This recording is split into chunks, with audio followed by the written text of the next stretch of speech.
এটা পড়তে যে মনে হলো 33-এ পাশের একটা থিওরি আছে মাননীয় স্পিকার। মাননীয় আইনমন্ত্রী, উনার সামনের আসন ছিল মাননীয় সংসদ নেতার। যেহেতু ফ্লোর ক্রসিং হয়ে যাবে, উনি তৃতীয় সারিতে বসলেন।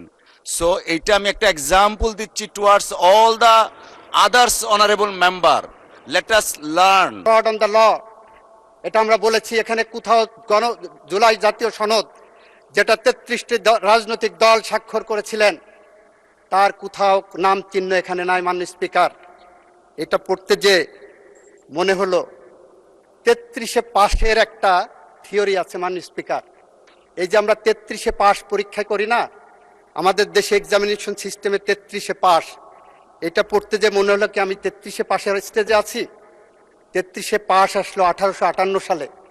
এই উপমহাদেশে যখন ম্যাট্রিকুলেশনের পরীক্ষা শুরু হবে, সেই সময় কতই পাশ হবে নির্ধারণ করতে পারছে না।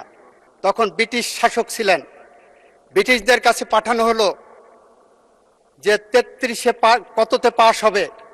তখন ব্রিটেনে পাশের মার্কস ছিল 65 নাম্বার। ব্রিটিশরা মনে করতেন এই উপমহাদেশের মানুষ ব্রিটিশদের থেকে অর্ধেক বুদ্ধি ধারণ করে, তাই ওনারা 32.5 নাম্বারে পাশের মার্কস করলেন মাননীয় স্পিকার। ওখানে ছিল 65, এখানে হলো 32.5। 4 বছর পরে 1862 সালে এটা 33 করা হলো। আমার মনে হচ্ছে ওনারা এমনভাবে লিখেছেন, আমি কি সেই 33 পাশের মতন ওনাদের থেকে এখন অর্ধশিক্ষিত আছি? যেখানে মাননীয় স্পিকার জুলাই গণ অভ্যুত্থান, জুলাই সনদের কোনো শব্দ এখানে ওনাদের সুপারিশের মধ্যে নাই মাননীয় স্পিকার।